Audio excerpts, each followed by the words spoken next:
Outstanding, man. I text people all the time. It's almost surreal, you know. What a great place to live. Tremendous people.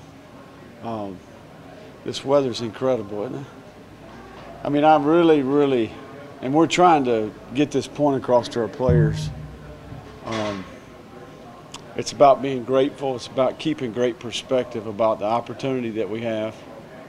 And we're really working on building trust. Does that make sense? We're really working hard on building great, strong communication within the group, within player to player, player to coach, and coach to player. So at every level, trying to create trust, trying to build that communication that we need. And I think we're making progress. We had our best practice of the spring today on both sides of the ball. It was really competitive. A lot of good plays on both sides of the football. I see the improvement. We took a step forward in terms of the type of team chemistry that we're going to need to have success. So today was a really good day, and I think our players obviously took a step forward. So after the last scrimmage, you talked about execution overall is one thing that needs to be improved. Specifically, what are you looking forward to working on this coming scrimmage on Friday? Well, I think the area where we're really trying to make improvement is our tempo between plays. So we're trying to really master that between play process at each position. When the play's over, okay, what do I do next? Verbalizing some of the things that we do. And it's all about communication and the different forms of that, whether it be a signal, whether it be verbal. We just need to continue to make strides, and we're getting better. Today I saw drastic improvement in that area. So that's the biggest thing. We're trying to make improvement in how we operate, and more than anything, the intangibles that we practice with, the attitude, the focus, the effort that we have when we show up to the meeting, and just staying positive, keeping a great perspective about the opportunities that are in front of us. And we really want our guys to start being more demanding of themselves and their teammates. It's one thing for your position coach or your coordinator or the head coach to be very demanding about how we want you to behave, how we want you to execute. It's another thing for you to start taking ownership in that area. So we're making progress, excited about what I saw out there today. Been here for 2 months now. Had a chance to pick out your favorite restaurant, favorite events you've been to so far? I'm smart enough not to answer that question because I've met so many great people. And, you know, my wife and my 3 little kids are not in town, so I've been batching it up here lately. So I've had a chance to get out there and experience the valley to some degree. And obviously I like to eat, so I've been to a lot of restaurants. But there's too many to choose from. Heard you're rooming with Coach Cassidy? Yeah, Tim's. You know, Miss Nancy's the MVP right now. You know, it's one thing to stay at the Cassidy's. It's another thing to get fed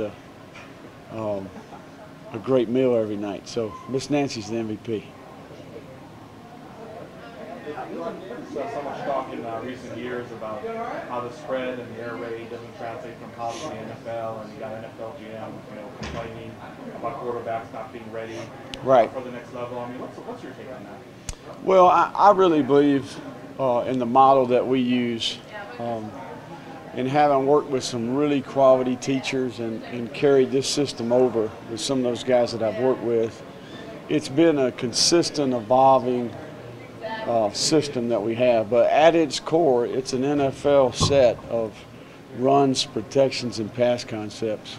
Now, sure, we spread the field, we play with tempo, but at its core, it's a set of rules and a set of concepts that carries over to the next level. So I think we're preparing our players, but we're also smart enough to know that there's advantages to playing more plays, create more opportunities for our skill players, and kind of dictating the tempo to the defense throughout the game. Well, we've heard said that your first obligation as a college coach is to make sure that you have a system that works for the college game, maybe then less concern for preparing somebody for the NFL? Well, that's where I would go back there and say my first obligation as a coach is to impact the player as a person, as a student, that they would be better because they played for us in this program. 10 years from now, what did you learn? 15 years from now, when you've got your own wife, you've got your own family, when you're in a leadership position, when you've got a job and you've got to be accountable. That's what the game's about. It's about impacting people. Life's about impacting people. So that being said, whether or not we're spread offense or whether or not we're pro style, we're a hybrid system. We're going to feed the ball to our playmakers, and we're going to put our team in position to win when it's all said and done. How did the tight ends progress this game? Well, I would say this. It's an area where we were thin in the off-season program, but we've answered some of those questions, in my opinion. With a guy like Christian Hill coming over from defense, he gives us a little bit of a physical presence over there. He's practiced and played with an edge. JJ is making progress as a player. And really, Tommy has made progress the last couple practices.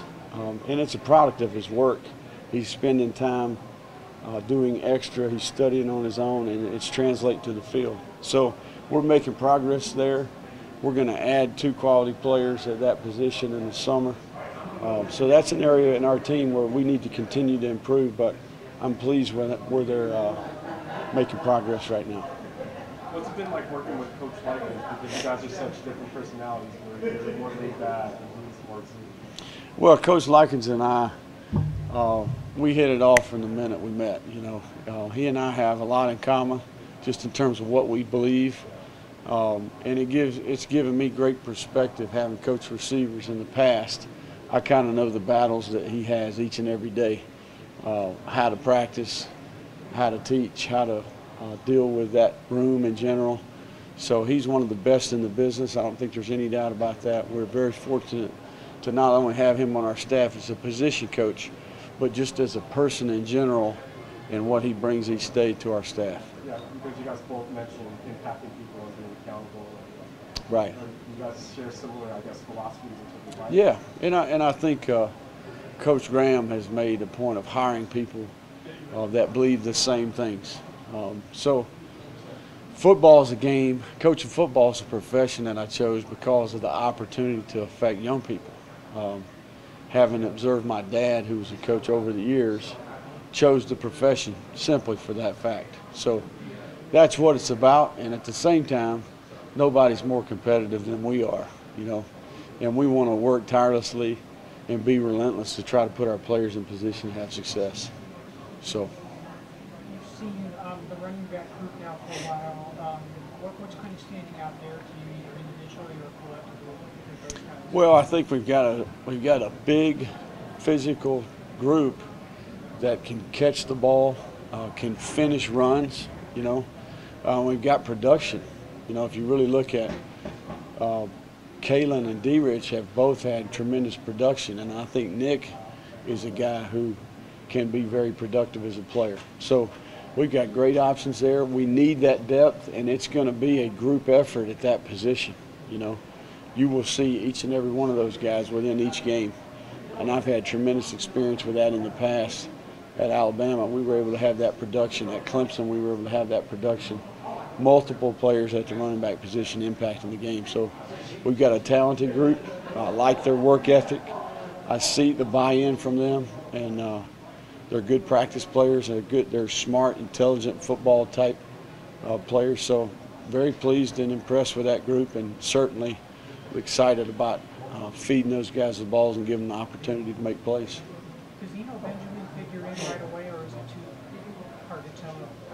Well, Eno's a guy who obviously had an injury, and it's unfortunate, but he is here mid-year. He did have a successful surgery. He recently has started running again, so Eno will be back for the summer. Obviously, he'll be a little bit behind, and we'll get him back in condition, and then he'll have his opportunity in training camp to prove himself. Are you starting looking at absence? It's already taken care of, my man. Already taken care of. Got to get the Allie and Annie Joe and Sammy and Charlie here. That's what I got to do. I'll be a happier man, I can promise you that. Yeah, May. They'll be here in May. One more question, Coach. Do you envision there's a lot of use of that Sparky formation this past season? Does that have a role in what you plan at all, or is that kind of gone now? I think we play in about 140-something days, so you'll be there. you can watch. But you never can tell, right? Never can tell. All right, guys. Thank you.